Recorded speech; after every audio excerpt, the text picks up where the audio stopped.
प्रधानमंत्री मुद्रा योजना ये सन 2015 में लागू हुई थी। ये सेंट्रल गवर्नमेंट की योजना है।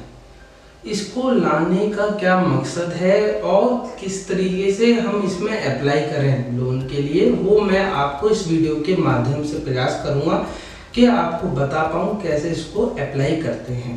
नमस्कार, मेरा नाम है सौरभ भारद्वाज, डायरेक्टर लॉ सेवा मैनेजमेंट प्राइवेट लिमिटेड। हमारी फर्म लॉ सेवा मदद करती है आपके बिजनेस रजिस्ट्रेशन और कॉम्प्लायंसेस फाइल करने में। प्रधानमंत्री मुद्रा योजना लाने के पीछे जो सरकार का मकसद था वो ये था कि जो छोटा व्यापारी है वो सीधा लोन ले पाए बैंक से।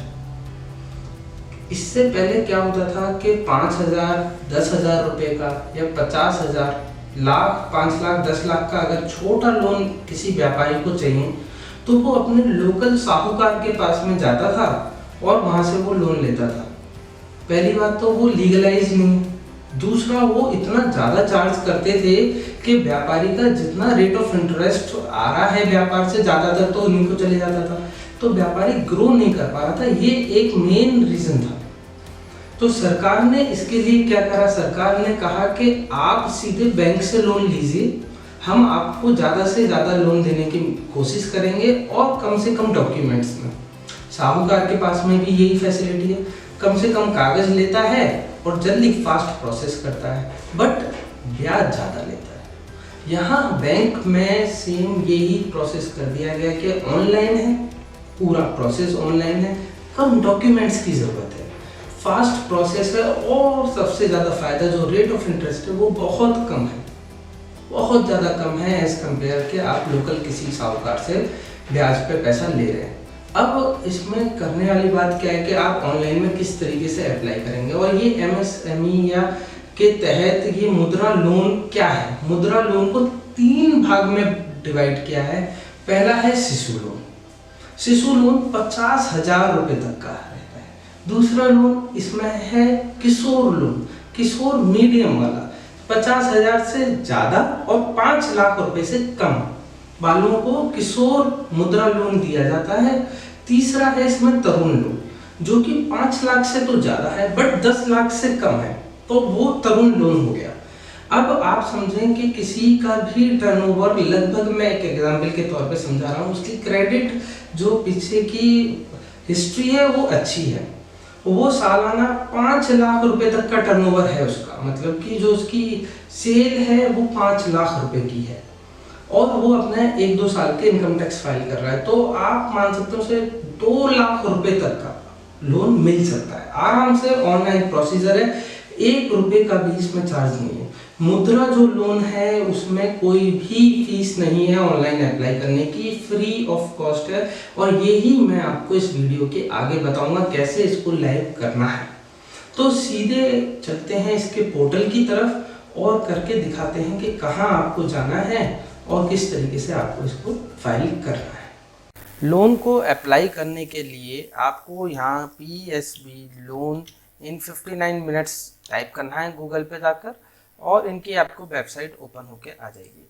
वेबसाइट जो सबसे पहली वाली है ये psbloansin59minutes.com, आपको इस पे जाना है और आप अपने टॉप जो आपका राइट हैंड है वहाँ पर आप देख सकते हैं एक लॉगिन और एक रजिस्टर का ऑप्शन आ रहा है। अगर आपने पहले से रजिस्टर कर लिया है तो आप लॉगिन पर क्लिक करें, अन्यथा आप रजिस्टर करके भी यहाँ से अपने आप को पंजीकृत कर सकते हैं।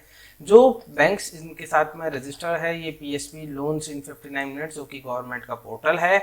इसका जो सिडबी और SBI मेन है, और बाकी PSU बैंक्स में bank of Baroda, Punjab national bank, Indian bank, bank of India, bank of Maharashtra, Canara bank, central bank, IDBI, IOB, PNB और जो है Punjab national bank, UCO bank, union bank, और प्राइवेट में Kotak, IDFC, Saraswat, IndusInd, ICICI bank और फेडरल बैंक इनके partner banks हैं। आप इन सब बैंक से लोन ले सकते हैं। उसके लिए आपको करना पड़ेगा पहले अपने आप को रजिस्टर करने के लिए आपको टाइप करना है अपना नाम, ईमेल आईडी और मोबाइल नंबर। याद रखें, ईमेल आईडी और मोबाइल नंबर एक्टिव होना चाहिए, इन पे OTP जाएगा। तो रजिस्टर करना चालू करते हैं।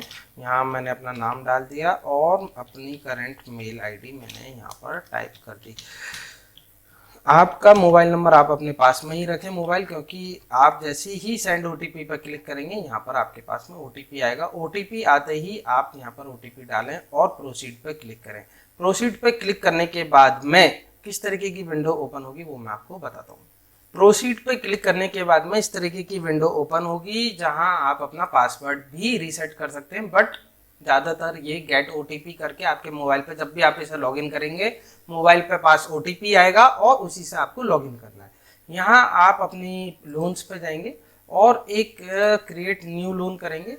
अगर आप बैंक स्पेसिफिक कोई अपना देखना चाहते हैं, PNB bill available, SBI bill available और मार्केट प्लेस में जिसमें सारे बैंक्स अवेलेबल हो, वहाँ पर आप प्रोसीड पर क्लिक कर दें। एमएसएमई लोन चाहिए, इसके लिए फीस 1000 रुपये है और ये 5 करोड़ रुपए तक का अप्लाई कर सकते हैं आप।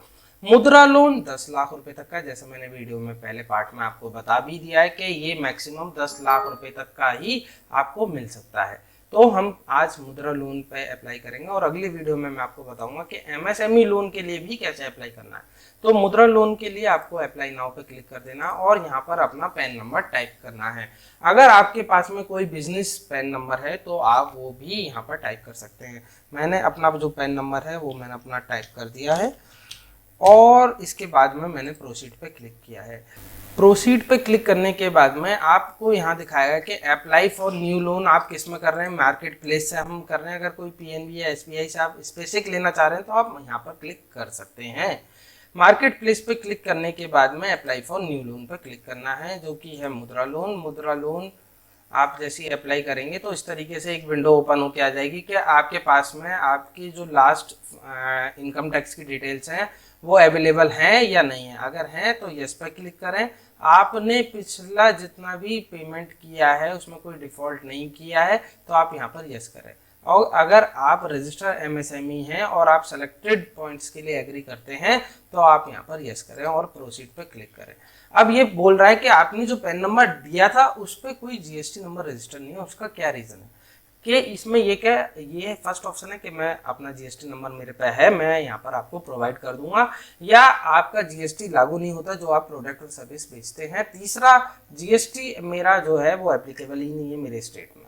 चौथा, मेरा जो पॉइंट है वो ये है कि मेरी जो जीएसटी का जो थ्रेशोल्ड वैल्यू है उसकी मुझे आवश्यकता नहीं है। मुझे मेरी जो सेल और परचेज है वो 40 लाख, जो मेरा टर्नओवर है 40 लाख से नीचे है।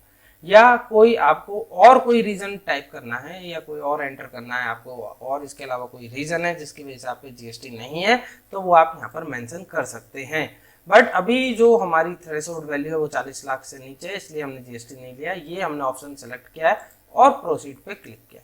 प्रोसीड पे क्लिक करने के बाद में कंसेंट एंड अंडरटेकिंग है कि आप सिविल ये चेक कर सकते हैं आपका सिविल स्कोर्स वगैरह, तो इसके लिए आप इनको कंसेंट दे रहे हैं और इनकी टर्म्स एंड कंडीशंस को एग्री कर रहे हैं। एग्री पे क्लिक करने के बाद में आप यहाँ देखेंगे कि यहाँ आपका डेटा मांगा जा रहा है, जो कि है sale data, income tax data और बैंक का स्टेटमेंट। सेल डेटा पर क्लिक करने के बाद में आप यहाँ पर अपना एंटिटी का नाम, जो कि है आपका फर्म का नाम, और डेट ऑफ इनकॉर्पोरेशन टाइप करेंगे। जो आपने जब आपका बिजनेस बना था तो उस पर क्या डेट थी वो आप यहाँ पर वो डेट मेंशन करेंगे। अपनी डेट ऑफ बर्थ नहीं करनी, बिजनेस जब चालू हुआ था वो डेट ऑफ इनकॉर्पोरेशन यहाँ पर आपने लिखना है।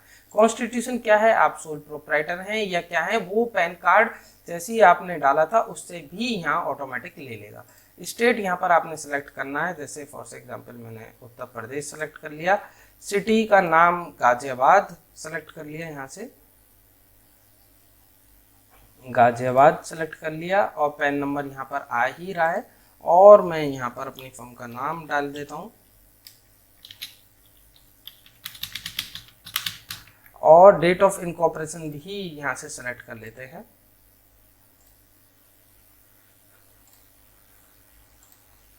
सेलेक्ट हो जाने के बाद में नेम ऑफ कस्टमर, जो आपका नाम है वो आप यहाँ पर लिख सकते हैं।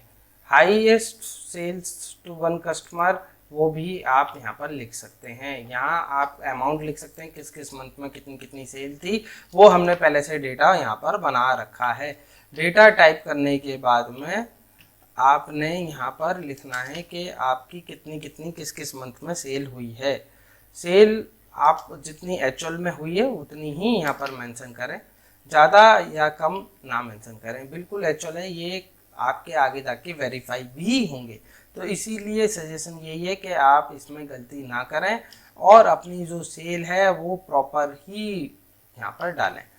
प्रॉपर डालने के बाद में आपका यहाँ ऑप्शन आ जाएगा कि आप को कितनी आपकी टोटल सेल है, इस पर आप प्रोसीड पे क्लिक करने के बाद में आपको अपना इनकम टैक्स की डिटेल्स डालनी है। इनकम टैक्स की डिटेल्स आप देख सकते हैं कि मैग्नेटरी है 19-20 की, और आप यहाँ से सेलेक्ट कर सकते हैं कि आप 19-20, 18-19, 17-18 की डाल सकते हैं, बट 19-20 के ऊपर एस्ट्रिक मार्क है कि आपको ये तो टाइप करनी ही करनी है। आप अगर मैनुअल फाइल करना चाहते हैं, मैनुअल अपना डिटेल्स डालना चाहते हैं, तो वो आप यहाँ पर से लिख सकते हैं। अब इसे अपलोड करने के लिए आपको इसे क्लिक करना है और जो आपकी ITR है वो यहाँ से आपको सेलेक्ट कर लेनी है। सेलेक्ट करने के बाद में आपको प्रोसीड पे क्लिक करना है। प्रोसीड पे क्लिक करने के बाद में आप अपना बैंक स्टेटमेंट दे दें। बैंक स्टेटमेंट में मैं आपको बताना चाहता हूँ, जो आपका यहाँ पर खाता नंबर है, सेलेक्ट बैंक, आप यहाँ से बैंक सेलेक्ट कर लें, और अकाउंट कब से है आपका, तो यहाँ आप बैंक अकाउंट को सेलेक्ट कर लें, और जो अपलोड फाइल करें वो आप PDF में करें, बैंक में से डाउनलोड करी हुई नेट बैंकिंग से हो या उन्होंने स्टेटमेंट आपको मेल किया हुआ हो, वो ही हो। किसी भी मंथ में कोई ट्रांजैक्शन नहीं है तो ऐसा यहाँ पर वो एरर दे देगा। हर मंथ में कोई ना कोई ट्रांजैक्शन होनी चाहिए, एटलीस्ट वन, चाहे वो 1 रुपये की हो, 1 लाख रुपए की हो, बट एक मंथ में एक ट्रांजैक्शन होना जरूरी है। और पिछले 6 महीने का आप यहाँ पर स्टेटमेंट अपलोड कर लें। अपलोड होने के बाद में आप सबमिट पर क्लिक कर दें। कुछ अगर एरर आता है तो आप एक बार PDF दोबारा से चेक कर लें।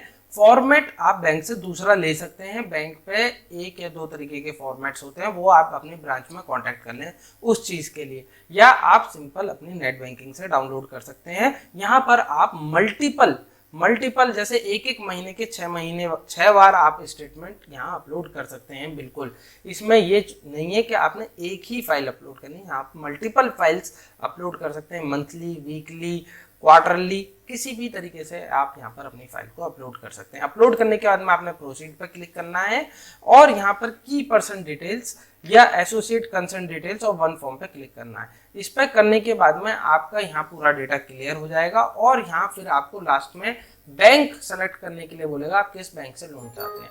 बैंक सेलेक्ट कर लेने के बाद में वो ब्रांच पूछेगा। ब्रांच सेलेक्ट कर लेने के बाद में वो आपको बताएगा कि आप कितने लोन के लिए एलिजिबल है। एलिजिबिलिटी देखने के बाद में आप कंफर्म कर सकते हैं और अपना सैंक्शन लेटर यहाँ से डाउनलोड कर सकते हैं। ये बिल्कुल फ्री ऑफ कॉस्ट प्रोसेस है, इसमें आपका कोई चार्ज नहीं लगता है। तो आज इस वीडियो के लिए इतना ही। अगर आपको कुछ और डिटेल्स चाहिए तो आप कमेंट बॉक्स में आप लिख सकते हैं, और आप किसी और टॉपिक पे वीडियो बनवाना चाहते हैं तो वो भी आप कमेंट बॉक्स में लिख सकते हैं। आज के लिए इतना ही, धन्यवाद।